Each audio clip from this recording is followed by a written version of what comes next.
and welcome to a very special episode of What Matters Water, TV, and Podcast, your go-to source for everything that flows in the world of Southern California water. I'm Meredith Yinger, usually behind the scenes as your director and producer, but today I'm stepping into the spotlight. I'm trying on Charley's hosting hat, just for today. Why? Because we're celebrating a major milestone, our 20th episode. Today's episode takes a unique twist. We're giving our fantastic host, Charley Wilson, a chance to switch roles and be our guest. He's joined by Lynn Lipinski, our head writer, guest booker, researcher, photo and video wrangler, and PR and social media guru. The three of us are the production team for this podcast, and each of us wears a lot of different hats. Together, we'll dive into our favorite moments from the first 19 episodes. We'll explore the cutting-edge water innovations that amazed us, the urgent challenges of climate change affecting our water policies, and the personal stories from the dedicated people ensuring that water flows from our taps. So buckle up as we revisit these compelling highlights. Who knows, by the end of the show, I might just get the hang of this hosting gig. Stay with us. Welcome, Charley and Lynn. How do you two like being in the guest role for the first time? You know, the way you've gone through it, I'm worried you're about to replace me. You know, I normally work on these episodes with the camera off. I'm usually wearing sweats, so I had to dress up for this. Also, I'm nervous. I'm nervous too, because of the three of us, I am the person with the least experience in water issues. Oh, but Meredith, you've been with us now since 2021, and that's almost 3 years. You're an expert now. I am absolutely sure. Well, I have learned a lot since we recorded our very first episode. I've come to understand a lot more about water recycling, groundwater replenishment, and how Charley has an endless supply of corny jokes. No one can top him on that. Now, I'm feeling some pressure to perform here. I'm going to ask you this. Why is water so good at solving problems, ladies? I don't know. Because it's always going with the flow. Didn't get that? It's too late for you now. Yeah, well, that's a good one, Charley. But on a sincere note, let me just say that one of the things I really admire is how you're always able to get our guests on this podcast to really open up and talk about emotional things like why they do what they do, whether it's in water and politics or in government. So let's start out by rolling one of my favorite clips from Assemblymember Eduardo Garcia, where he talks about how he got the call to public service. I'm the oldest of two. As I mentioned, my parents are from Mexicali. They migrated to the Coachella Valley after going up and down the state of California, working in the farm fields of the Monterey County area.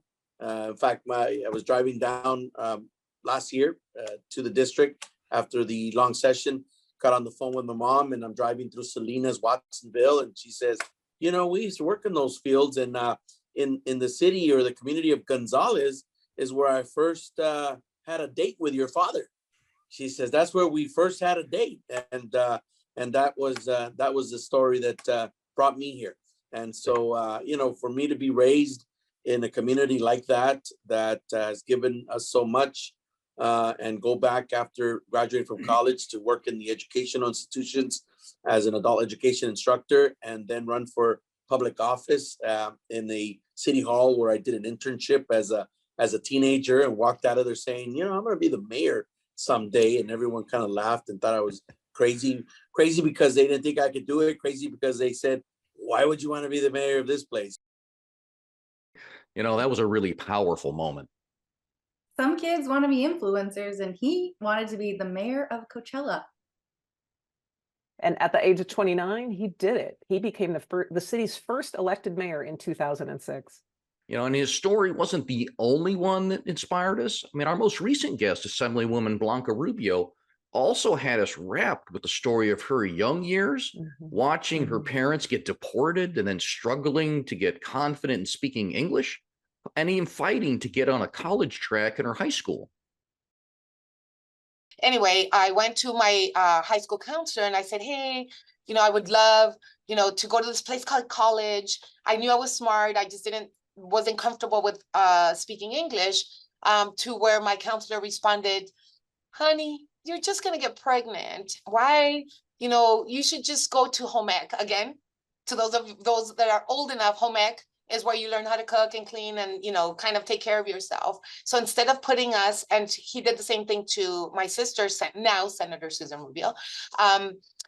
He did the same thing to her, where because we were or at some point undocumented, we didn't speak the language, his whole expectation, if you will, of us, that we were not going to do anything other than just have kids, be married. Yes, I love this. She goes on to say that she is married and she does have children and she's happy about that, but that's not all she did. No, she wanted to be on that college track, but her high school counselor, he wouldn't put her on it. So she started going to the East Los Angeles College and working. Eventually, she found her way to earn both her master's degree and a teaching credential. And she went on to run for a water board, the city council, and the state legislature. It's a really good thing that she didn't let that high school counselor stop her. Yeah, I liked how she talked about how those experiences motivated her to exceed those low expectations that one counselor had for her. It's a good story. Yeah. And one of the aspects of the show that I love is how Charley has blended the personal stories with the issues. Well, I think it's important not to just talk about issues, but also to let listeners and our viewers really get to know the people who are working in California water. I mean, there are some truly extraordinarily people working in this field. And we're going to get into those personal stories later in the show. Definitely. But let's switch gears a little bit and talk about the big issue that dominated every one of the episodes. Charley's corny jokes. My jokes are amazing. Now, did you get that one? I get it. As I always say, we are serious about water policy, but we do try to have fun doing it. Well, and I think Meredith is trying to really get us to a serious issue here. The impacts of climate change on water supply. Yeah, if there's one thread that runs through every episode of What Matters, Water, TV, and Podcast, it's how climate change impacts will affect California's water supply dramatically, and how we're already feeling the effects. Well, researcher Peter Glick, he was our guest on episode 12. He has said that, and I quote, "If climate change is the shark, then water is its teeth."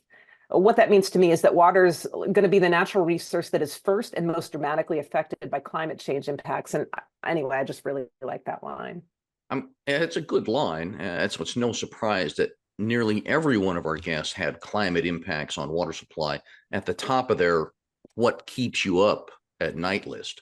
One of them was Wade Crowfoot, the Secretary of Natural Resources for the great state of California, who joined us back in episode 13. Let's listen to what he had to say.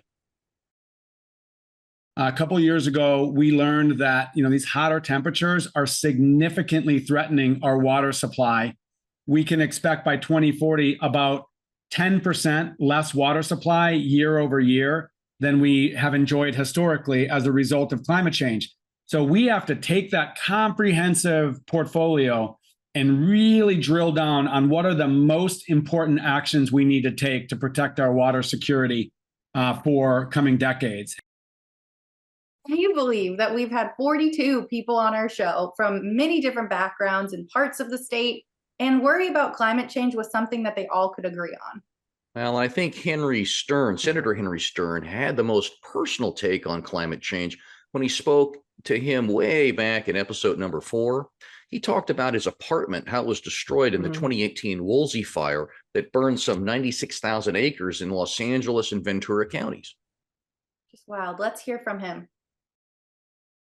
Well, I will say, so I spent many years studying climate change, working in a legal capacity, politically getting involved, policy-wise, and then I've just experienced it. I've lived it, right? And I think that's what everyone's going to start living now is like, what's been your disaster that you've dealt with? And everyone's going to get touched. I mean, we grew up with droughts, right? But this is droughts on steroids. This is a permanent drought. Wildfire burned my apartment. I still don't have still got to go find a bike. I got to, they end up, I got I was a FEMA check recipient. I tried to send it back, but they're like, this is what happens when you're a victim of a fire. So I think going through that, power outages and 120-degree heat days and it gets very real, and it stops being politics or law, and it starts just being people. And that, I think that's the mission I'm on, is really trying to make what otherwise is invisible very real for people before it becomes all too visible. Because no one notices this work until the water's not there or until your power's off, right? Like, nobody cares as long as it's working. But that's my job, is to try to explain, that comes from somewhere. How he said that it's his job to try to explain about climate change. I mean, that's kind of what we do too, to try to make these sort of invisible water issues visible to people. Definitely. And Karla Nemeth, the California's director of the Department of Water Resources, is also kept up at night by climate change. But for her, the solutions are there. What we need is the will to do them. Well, in episode 2, frankly, our most popular episode with over 11,000 listens and views, probably because we did it, one, at the height of the drought with 2 of the state's key water leaders, Joaquin Esquivel, chair of the State Water Resource Control Board, and with Karla Nemeth, the director of the Department of Water Resources. Both of them were great interviews too. Karla and Joaquin were willing to talk about themselves as well as the issues they care about and are responsible for. Let's hear Karla talk about climate change in her own words. Here's what I think. I think that, water is complicated in California, not just because of our, variable hydrology, but we have variable human institutions that all manage it together. And water is very much managed at the local level in California. And so as we make progress on issues, it tends to be kind of a slow roll. And so we've seen these climate challenges out on the horizon. And at first they were way off in the distance, and now they're really right in front of us, like right in front of us. And so I'm optimistic because I think in our heart of hearts, we know what to do.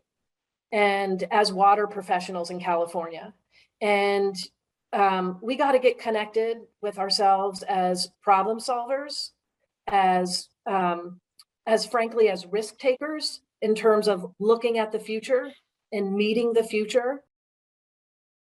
Yeah, there's definitely a sense that the state's water leaders know what needs to be done, but that it's hard to get projects over the finish line. Well, things move really slowly in water. I liked hearing the urgency from Assemblyman Eduardo Garcia, who represents the Coachella Valley. He talked about the need for action after policy is made, and specifically among the community he serves. Let's hear that clip. But the question really remains is, does it need to take that long in order to come up with a conclusion to be able to execute projects to store water, or for that matter, to move water? I look at the issue of our water problems in California, not just as a storage problem, but as a conveyance problem, a plumbing issue. We got to move it to certain places where the population is, and we've got to have those real conversations. And so it is frustrating, but look, I try to stay focused on what's at my reach, what's at our hands, and be able to chip away. We're here for as long as 12 years, if the voters give us permission to do that. I hope that we can look in the rearview mirror when we're all done and be able to point to some real tangible things that we were able to accomplish in collaboration with our colleagues. Yeah, I really hope so too, Assemblyman Garcia. All right, it's time to get some shit done, to quote a former governor, Jerry Brown. One thing that I like is that we discuss the challenges, but Charley also often asks the guests what makes them optimistic for the future. I mean, Charley, you're an optimistic person, right? Well, maybe. I see the resilience of people who have come together to find solutions. I see us making some progress, but I also remember asking Martha Guzman, the first Latina to lead the U.S. Environmental Protection Agency for the Pacific Southwest, that very question in episode number 5. Oh, yeah, she had a great answer. Well, she did, and she had just returned from a visit to the U.S.-Mexican border in California and talked about the people living near the Tijuana River and the decades-long pollution crisis that's still happening there. Yeah, I've heard about that. I think it's since the 1990s that areas had to deal with sewage spills and trash, causing public health impacts, closing the beaches, and massive environmental damage to that watershed. Let's hear what she said, starting with your question to her, Charley. Do you ever get frustrated with the pace of change? You know, it's going to be so corny because I really am going to try not to cry here, but I, of course, get so frustrated, as many of us do, but there's nothing, you know, I've had the privilege of working with many of the California tribes, and in this new role, I really look forward to working with the tribes across the West here, and the indigenous people in the islands. But some of the conversations I've had, particularly with tribal members, where they have been at this for centuries, and talking about exhaustion, and they still are moving forward. People have been working on these issues their entire lives. And so, to your question, I'm not going to be giving up if they're not giving up. Charley, there you go. Making a guest get emotional. Well, and they say water's a dry topic. They do. We've had some episodes that drill down into the specifics of some big water initiatives. We've had entire episodes devoted to the Colorado River, to ocean desalination, to efforts to turn wastewater into drinking water, and a plan to build Sites Reservoir. Those have been pretty timely. Well, even when we talk about specific projects, I mean, I always want to come back to the point that none of these solutions on their own is a, again, silver bullet to solve California water issues. It's going to take, wait for it, and all of the above approach. So that could be a drinking game for our regular listeners. Take a shot of tap water every time someone says an all of the above approach. Or resilience. Or modernizing our infrastructure. Wade Crowfoot probably best.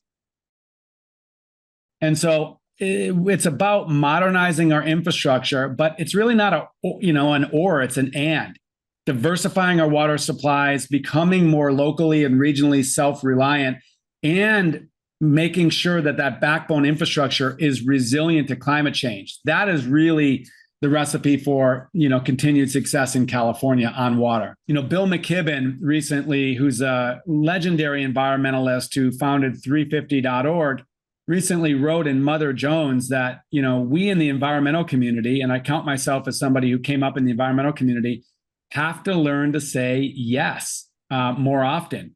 So much of our environmental movement was built on saying no, on preventing bad things from happening and, protecting land. And sometimes that's important. But if we're going to meet our climate goals on energy, if we're going to protect our communities, water security, we need to say yes to projects, and we need to help these projects get done. And there definitely are some cool projects out there. One that got a lot of attention was episode 15 on desalination. Oh, yeah, that was one of our top episodes on Spotify in 2023. I think a lot of Southern Californians kind of look at the Pacific Ocean and think, what if we could turn that into drinking water? The top two drawbacks of desalination, of course, are that it's energy intensive and what to do with the brine byproduct. Yeah, and we've got a clip of Dave Peterson, the general manager of Las Virgenes Municipal Water District in the Malibu area, talking about a pilot project that's trying to do desalination in a less energy intensive way. Let's roll it. Customers expect us to be thinking big and to be thinking long term, and that ocean desalination is something that they would like to see us looking at for the future to be more reliable and help to reduce the impacts of future drought. And we signed a partnership with a company called Natural Ocean Well. And what it is modular technology for subsea desalination. And so when I say subsea, we're talking about deep ocean desalination, so about 400 meters below the ocean surface. So this is pretty deep and several miles offshore. Initial testing that's been done shows that it uses up to 40% less energy than conventional seawater desalination. And that's one of the real benefits there. And climate change, and that you kind of have this vicious cycle where you're contributing to, greenhouse gas emissions, which is driving climate change and then worsening our problems in managing and challenges in managing water. So having a lower energy profile is really helpful. Well, we're going to have him back once that pilot project is complete and to hear how it went. I think there's a lot of potential in something like that. Yeah, and you know what else has big potential? The idea of turning wastewater into purified drinking water. We've been getting a lot of new listeners for one of our most recent episodes. That's episode 18 on what's called direct potable reuse, or how to turn wastewater into drinking water through advanced purification processes. So interesting. And Tony Estremera, a board member of Valley Water in Silicon Valley, talked about how they have been able to get people past the yuck factor by showing them the technology and processes used to purify water. Let's listen in. When we first built our purification center, we spent a lot of time talking to the community beforehand and also preparing to be able to educate folks. And of course, our purification center includes facilities where we're able to bring in community groups and as many folks as we can to explain to them exactly how we process the water and then to show them physically what we do. The good thing is we're blessed that in our community in Silicon Valley, people believe in science. And so once you show exactly what the process is, we have focus groups beforehand where everyone was turned off to it.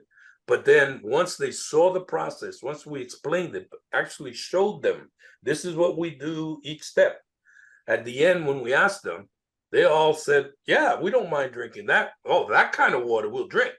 That one that's at the end of the process, we'll drink that. Well, it seems it's about transparency and really challenging people to think about water in new ways. I remember Nusha Ajami, who was at the time the director of the urban water policy at Stanford University's Water in the West. When she was on our show, she talked about how most of our water infrastructure was built on a 20th century idea, and we really need to look at how we change to the 21st century needs. Let's roll that one. I'll give you a simple example. Think about how we do plumbing in our cities, right? At the time that we started bringing water to people's homes and, putting toilets and then dishwashers, later dishwashers and washing machines, we actually plumbed for water comes in, it's used once, it leaves the system, right? It's this once true system, which worked in the 20th century, but it's not going to work in the 21st century anymore. So the question is, how do we reconfigure this system? And do we have the right institutions for that? Can we actually achieve this change based on the same institutions? Then you ask the question of, is this a behavioral issue or not? And I would say that the way we set up the system has led to a behavior response that is also as problematic right now. Majority of people don't know where their water is coming from, where it's going, right? And that means that they're using water, in a way that it's quite mindless. We don't think about it. It just comes in, we use it. If it's using it for outdoors, fine. If it's using it for whatever purpose we're using it for, we're not thinking about the source, the impact, the challenges. And that leads to a behavior that's not going to help us as we're dealing with these challenges. And a while back, we did a poll asking people where they think their water comes from and if they knew about the Bay Delta as a source. And they just didn't know. So that's the problem with well-run water agencies. Most of them have done such a good, reliable job for so many years that people don't really think twice about their water supply. Fresh water comes out of the tap, used water flows out of the house. And along with that, Faith Kearns, the author of Getting to the Heart of Science Communications, made a great point in episode 3 about how even though people may not know where their water is from, they still care deeply about water. They know the value of it, and particularly when they don't have it. Well, that's right. And she had that story about a project helping the Hmong farmers in the Central Valley who were so profoundly impacted by water shortages during the 2012 to 2016 drought that the community was facing a mental health crisis. There had been a notable uptick in calls to the area's suicide hotlines from the Hmong farming community, and county officials were really worried about it. Yeah, so I was super happy to be able to interview my colleague, Ruth Dahlquist-Willard, who's a small farms advisor for UC Cooperative Extension in the Fresno area. And during our last drought, the 2012 to 2016, which may be the same drought we're still in, who knows? But, basically what had happened was, like so many people, we were facing water shortages all over the state. And for the Hmong farmers in particular, they often almost exclusively work on leased land. And some of the folks that they were leasing land from were having water reductions or prioritizing water for other uses. And it sparked a bit of a mental health crisis within that community.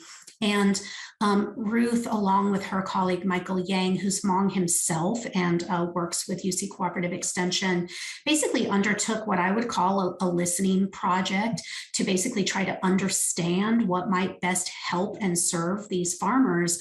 And although it's not work that they would have done, it's not research, what they ended up doing was quite a bit of technical assistance to both connect farmers who were facing water shortages to a grant program that the state was offering, which requires, a set of paperwork an inch high to do. And the language barriers are quite intense with this technical language. And so they ended up hiring some folks who helped these Hmong farmers to fill out their paperwork and get grants that help them to get new irrigation pumps and things that reduced their electricity needs and therefore increased their bottom lines. And those are the kinds of things that I think are super interesting. They're not the kinds of flashy things that get media attention, right? And so often in science communication in particular, it's been all about getting media attention. This kind of work doesn't get media attention, and yet it's incredibly important when we think of ourselves as public servants. I think what that brought home to me was how we always have these really big, broad policy perspectives, and we get huge sums of money for programs related to water and equity and access. But how do you leverage those to make a real difference in an individual's life? Because at the very micro level, that's really where the rubber meets the road. Yeah, and I think that Wade Crowfoot had some good examples of other types of technology that are bringing innovation to water and impacting the way individuals think about water. Let's listen into a clip from that episode number 13. It's a great question, and I would agree. California is known throughout the world as the epicenter for innovation. And I would challenge our water community and say that I don't know that California has been the epicenter of water innovation historically. So I think we can continue to lean in on water technology. One example I always bring up during the last drought in 2012 to 16, I was a consumer or a ratepayer at East Bay Mud Municipal Utility District in Oakland. And they introduced that very cool technology where they would compare your water usage to your neighbors with comparable sized yards and homes. And it was sort of like the Keeping Up with the Joneses app. And you would get believe it or not, a happy face, a medium face, or a sad face based on your efficiency. And they peer reviewed the effectiveness of that technology, which you could pull up on your phone in any given month. And what they identified is, as I recall, that it had an impact of 3 to 5% increased efficiency just by that peer-to-peer knowledge. I know that water agencies are also employing great technology around eliminating leaks. In some cases, I've been educated to assume that like 10% of water use in aging water infrastructure districts can be leaks or water waste. Yeah. A lot of technology there. We're doing some really fascinating stuff with NASA on the other end. So not so much consumer focus, but really understanding the evapotranspiration or the usage of water across our state. And our ag community is using that to optimize water use. So I think that there's a lot of potential. Just like Wade said, there's a lot of potential. And what's the upside of all this new water infrastructure and innovation? Let's maybe talk now about the economic impact. Yeah, back in episode 14, we talked to Los Angeles County Public Works and the Los Angeles Department of Water and Power about their Infrastructure LA project. And Selma Collins, the Assistant General Manager for Water at LADWP, made the point that these new stormwater capture and water reuse projects are good for ensuring reliable water supplies and to grow the economy. And they also create jobs. Let's hear from Selma. I can tell you that between Operation Next and Pure Water SoCal, we're looking at around 70,000 jobs being created. So what it tells you that this can be an economic engine that can provide not just the services that people deserve, but also the jobs that will allow them to have a better life in the LA County area. It's a valid point. And the thing is, these projects do come with a high price tag, though. Well, absolutely. And they can be costly. That's precisely why it's crucial to ensure we're funding these initiatives correctly. You remember our discussion on equity in the podcast? We talked about how in California, water infrastructure costs are typically covered by ratepayers. And this system becomes problematic for small water systems grappling with severe issues like the effects of climate change and groundwater contamination, problems that they didn't create. Yeah, I've got a clip here from Anatole Falligan, the assistant general manager at Long Beach Utilities, from episode 16 that really emphasizes this issue. Climate change is affecting demands on water, contamination from contaminants that the ratepayers themselves that are drinking the water had no particular absolute responsibility in causing. And so consequently, it becomes a different kind of conversation when we talk about infrastructure that needs to get built, and we then turn around and say, well, it's on the ratepayer. That makes that problem that was mine, as it scales down to smaller and smaller community water districts, those problems become monumental as to how you're going to build that infrastructure. Because indeed, in this state, we talk about a human right to water. Everybody should have access to clean, safe, and reliable water. It really doesn't seem like too much to ask, does it? Nope. Well, water is something we all need, and that means that everyone has something vital at stake when we talk about water issues in California and Southern California in general. As a Southern California Water Coalition, we are all about bringing people with diverse interests from different parts of the state, the government, the community, together to solve infrastructure problems in Southern California and to prepare for the future. Mark Pastrella, the CEO and director of Los Angeles County Public Works, had a great take on this. I do want to touch on one thing real quick, and that you mentioned it touched a nerve for me as we talked about it, and it's a message for industry, since this is an industry leaders podcast. And I've said this before, and I'm going to say it over and over again. Engineers, technical people, managers in the water business, and I found this to be true as I become a director of public works and dealing with every sector of infrastructure, Charlie, that the people who run, operate, build, and envision the new infrastructure, we happen to know a lot about how things work. We know how bad it is or how good it is. We actually have a very good take on what it's going to take to actually survive and to thrive in our communities. But for too long, we have not been speaking up on what we know. And I think Infrastructure LA, for instance, is a forum where we're not recording people. It's off the record. You can just say, put it out there. This is the way it is. And it's one of the reasons, frankly, we haven't invited the elected officials to lead it, because we do need this to be a forum where leaders can be informed and then go inform their leadership about what the best investments might be. And so getting that data out and actually truthing out the reality, and as engineers, as architects, as planners, as general managers, leaders, just saying what we know to be truth. And this is, again, another forum for us to put that on the table and have those good exchanges about that. But then again, we got to put that into action, because there's no time to waste given the challenges that we face in our communities here in LA County or anywhere in the United States for that matter, given the challenges that we're facing, aging infrastructure, climate impacts. These things they're beyond many people's even imagination. And guess what? The society is leaning on us to solve them as usual. And one thing I've become aware of working on this podcast is that sometimes in California, there's often a very big north versus south divide competition when it comes to water. Very perceptive, Meredith, but I don't think it serves us well, And Charlie often mentions the compelling point about the need for statewide unity. I'll paraphrase, we come together for taxes, why not for water? Well, exactly. I mean, it's a classic drama. There's a view that water should be only used where it falls by some. But if we apply that logic to taxes, should the tax revenue only benefit the area in which it's generated? Or should it be distributed more broadly? At Southern California Water Coalition, we're actively working to bridge this north-south gap through collaborations with partners like the Bay Area Council, the Water Blueprint for the San Joaquin Valley, and the Northern California Water Association, among many others. But SCWC Board Chair and Fontana Mayor Aquanetta Warren put the need for collaboration, I thought, really well in episode number 16. Well, you know what? We need to make sure that the strength is for everyone. We cannot, as a state, continue to isolate each other.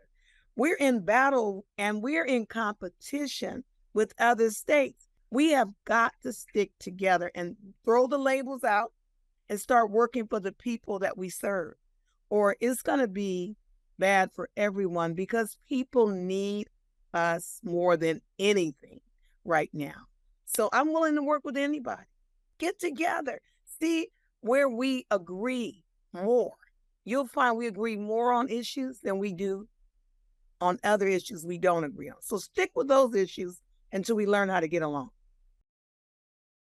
I love that. And there are examples of collaboration. Like on episode 17, we highlighted the collaborative work of 2 San Bernardino County water agencies, the amazing and inspiring Heather Dyer and Betsy Miller.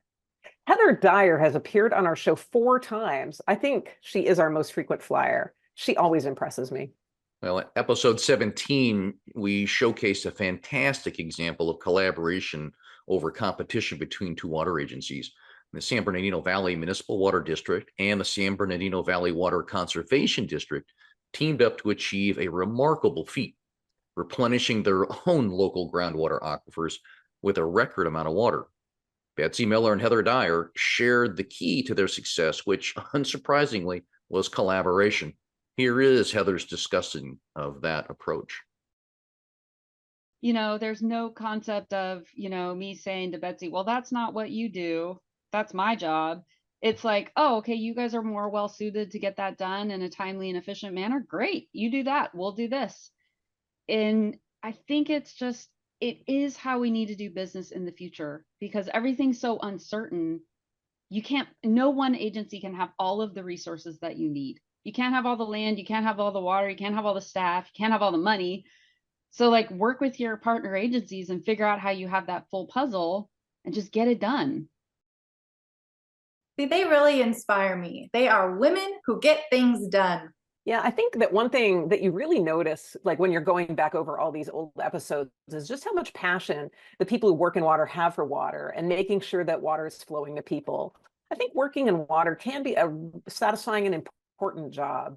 But some of our interviewees took very unusual paths to do it. Let's start it with June Kim Lopez, the general manager of Molten Niguel Water District, who joined us in episode 6. She had a most unusual career path.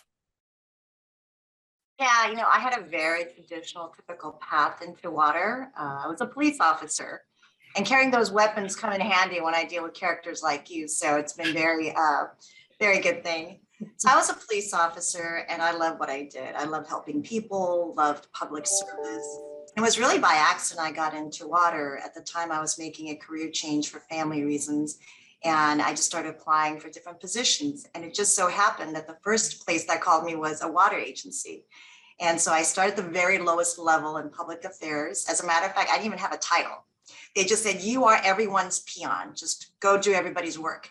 And that's what I did, and really applied myself and enjoyed learning and all the new challenges that came with it. As Sandy said, this is essential service, and I take a great deal of pride in what we do. So in that aspect, it was very similar to being a police officer, the value that provide, the assistance that we give to our community, the help that we are responsible for. And in 7 years, I became a general manager, not by design. I just never thought about where my career path was going to go. I just applied myself, but I realized that I wanted to be the person in charge to create a safe environment. I love that. And let's go to another clip from Heather Dyer. She is an endangered species biologist who earned her MBA and then became a general manager at San Bernardino Valley Municipal Water District. Yeah, we asked her how she decided to be a biologist, and she had this amazing answer, going back to her days working at a salmon cannery in Western Alaska after high school. We're still yet to get our salmon from Heather, though, aren't we? El Nino, actually, El Nino of 1997. So I'd never taken a biology class in high school.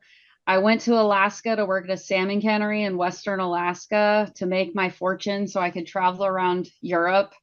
And I get there and the salmon run did not return to Bristol Bay.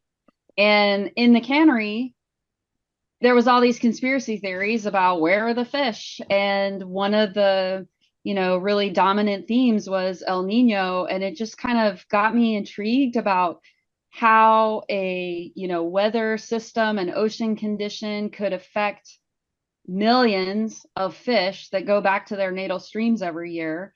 And so by the time I was ready, I didn't even go to college till I was 27 years old. And by the time I was ready to go to college, I just couldn't stop thinking about that question of what would make these fish not return as expected, and what is it about fisheries biology that is so complex that these very educated people kind of missed it. And so I just had a real passion for fisheries biology. I had a passion for trying to understand the complex systems that you can't manage for and trying to figure out how do we save the wild salmon in these very, different systems that they had evolved in. And so that's how I got into it. Became a fisheries biologist, got my master's degree in fisheries biology, and then eventually made my way out to California.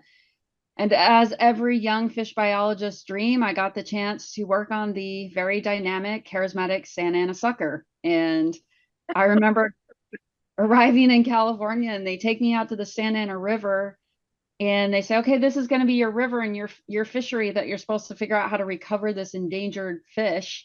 And there was literally no water in the river. And I was thinking to myself, are these people pranking me? They know I'm a fish biologist, right? There's no water. But that was even more intriguing in the idea that there's this urban system that is so modified that this endangered native fish that can persist through so many different types of cycles of weather and conditions, that they live in a system that is dominated by 99% wastewater effluent. And that how can I improve that species and basically recover a species in a system with barely any water? And so that's how I got started in the water agencies here in Southern California, because it was just such a complex problem to tackle that you really cannot have a set path in your mind of what you think is going to happen. You have to be able to pivot and adapt and, change course. Many of the people we've spoken to were drawn to the water sector by their passion for environmental issues. Karla Nemeth, for instance, was inspired by a childhood spent alongside her father, an engineer who was deeply passionate about California's environment. Let's hear from Karla herself.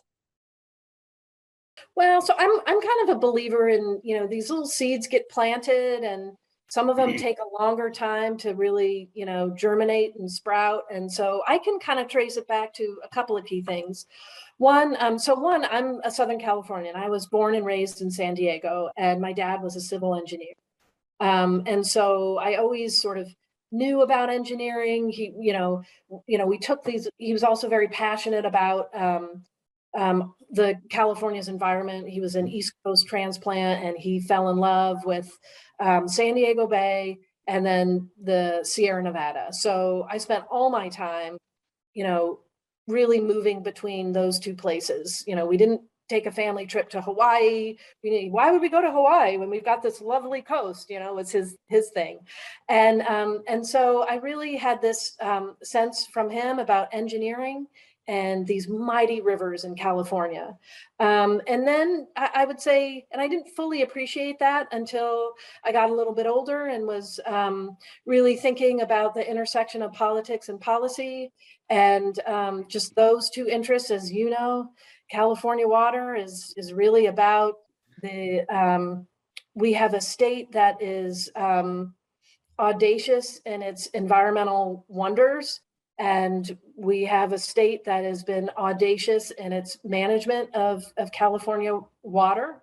And it's really connecting those two things, honoring those two things. And that's really what stoked my passion.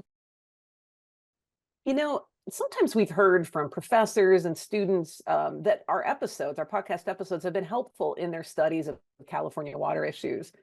You know, and sometimes, Charley, you've asked our guests for advice that they'd give to those starting out. And for the most part, we're interviewing people in leadership positions, seasoned leaders, if you will. Most of them can remember their early careers and how they were inspired to lead and to learn.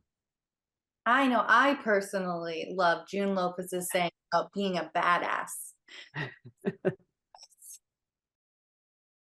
The advice that I always give, I always tell, and whether it's ladies or young professionals, I always tell everyone, be a badass. And that stands for be bold, authentic, determined, and always stand for something. Because sometimes if you just get in your own skin and you think about yourself, there's a lot of awkwardness, maybe insecurity. But when you focus on those around you and making an impact, helping people, helping your community, you realize just how much you are capable of, because it's no longer about you, but what you do. And that's where I found my strength over the years. Being a police officer, being in situations, life and death, that really helped me discover who I am and also who I am not. And finding that kind of strength that you don't think that you're capable of, that is the greatest discovery. And it's very strengthening. That's why you have to stick your neck out there. You have to go for things that you're not ready for. You'll live, you'll figure it out. Yeah, I love that. And you know who else? Senator Henry Stern had an interesting background. His father is an actor. I believe he played one of the thieves in the classic movie Home Alone. I love that movie, and I did not know that until this show. Well, and he caught the public service bug pretty early. Let's hear from him. Well, I got good advice early on in my career to, not necessarily swing at every pitch, right? To find out what you're good at and do it really well.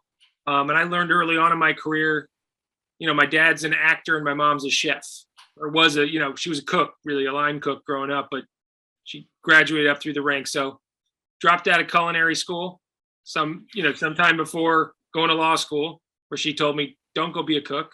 And it's a terrible job. You may love food, but don't.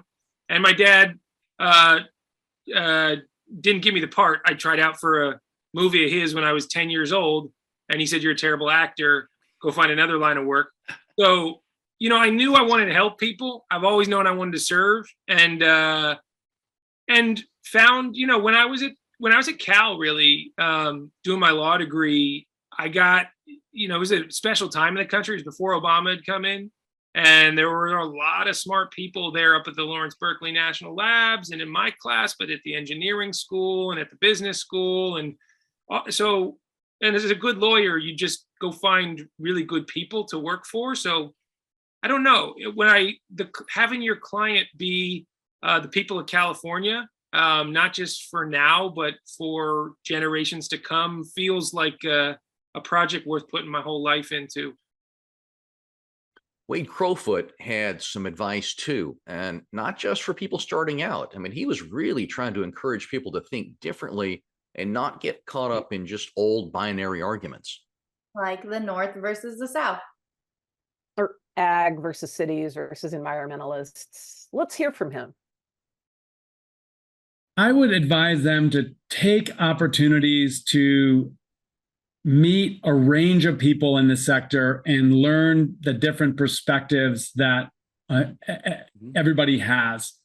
I think that there's a new generation of leaders that are really tired of the traditional conflicts that have plagued California water, that are working across sectors and differences to actually identify solutions. One organization I love is the Water Education Foundation. And every year they bring these diverse mid-career water leaders together, and they spend a year essentially learning issues together and learning each other's perspectives on those issues. I think the water sector is fascinating. I think it's vital to our future. I think that it's like one of the most important places to spend one's career. And I think we need to think differently. Yes, we need more innovation. Yes, we need to anticipate all the changes we need to make, but we need a different mindset. We need a mindset that's not a zero-sum game, that, my victory is the other person's loss. We need leaders that understand we need to provide water security. We need to restore the environment. We need to build equitable access to water. And increasingly, I'm seeing leaders like this emerge, and that gives me hope. I really do love that, and it actually does give me hope. Oh, me too. You all know I'm an author, right? And Meredith, you've written a book too. I have. All right, just the illiterate host at this point. The resumes are being stacked against me. We still love you, Charlie. But, we couldn't do this Favorite Moments episode without including some of the literary references that our guests have brought to the discussion. So one example is Joaquin Esquivel, the chair of the State Water Resource Control Board. Back in episode number 2, he talked about the influence of the transcendentalists like Ralph Waldo Emerson and Henry Thoreau that had on him during his college years. I went to UC Santa Barbara. I had some a wayward time, a few wayward years, I think, importantly for myself. Went to community college, importantly, went to the College of the Desert, and had a year there at Orange Coast.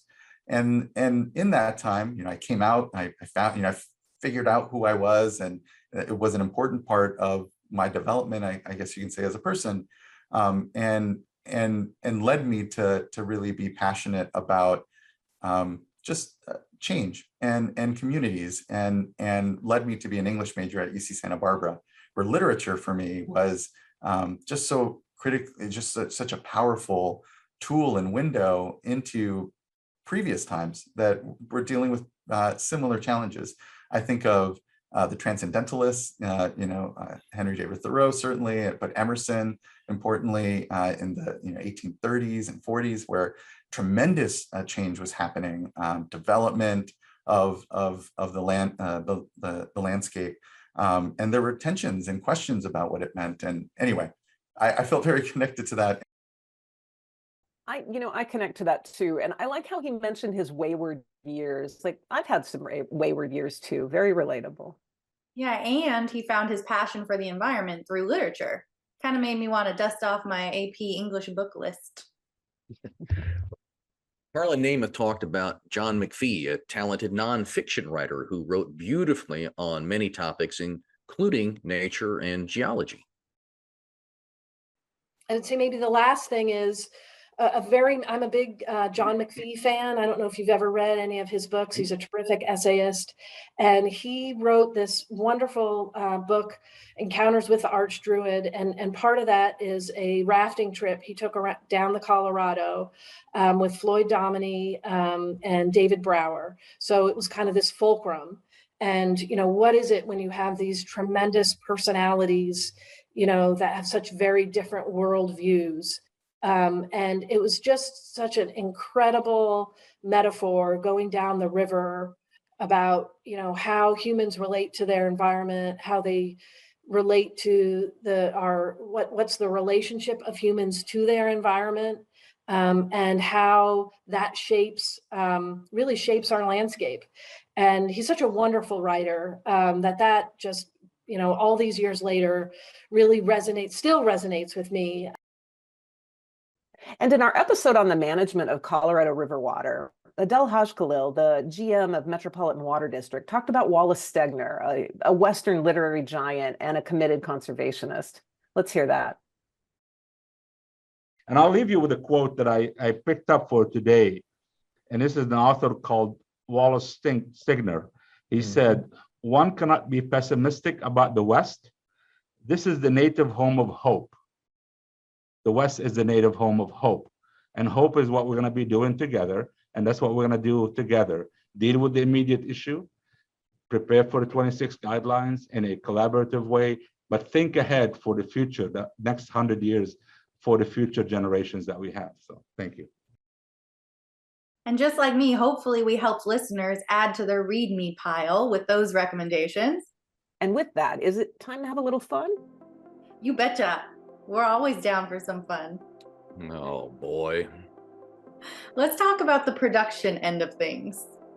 Let's talk about that. Charley, you have a very good radio voice. Where did you get it? Well, growing up, my mom worked at a radio station, if that counts. I mean, it's practically in my DNA, so no one's ever told me to smile from the inside, though, like you do, Meredith. Okay, so for our listeners and viewers, this is a kind of a behind-the-scenes aspect, but every time we record the intros, the outros, and the episodes, Meredith's most frequent reminder to Charley is smile from the inside.